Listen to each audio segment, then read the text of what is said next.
In this video, I'm going to explain how to draw externally tangent arc to two given circles. Here you can see the two given circles, the radius simple r is equal to 3 cm. This one capital R is equal to 5 cm. Here we want to draw the 4 cm tangent arc to both the circles. When you're going to draw a tangent, you should know three things. First one, the center point of the tangent and two tangent points with these circles. Okay, let's find these three things.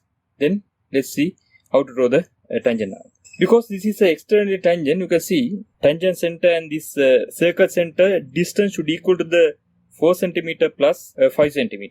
So that means the tangent arc center located 9 cm away from this center. So first let's draw the arc by taking the 9 cm to the compass.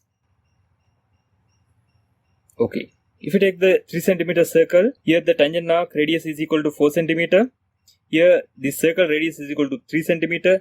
So the tangent arc center and this circle center distance should equal to the 4 plus 3, the 7 centimeters. Okay, let's draw an arc with 7 cm by taking this point as center point. Okay, take the intersection point.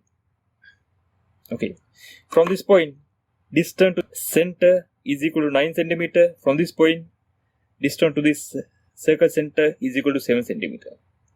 Okay, first of all, let's mark the tangent points.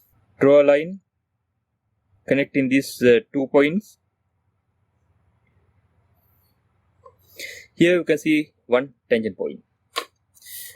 Then here you can see another tangent point.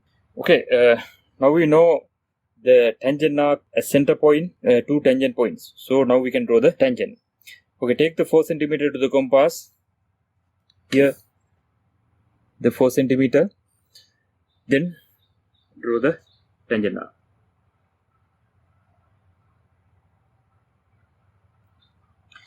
Okay, this is how we are drawing externally tangent arc to two given circles. Okay, thank you. See you next video.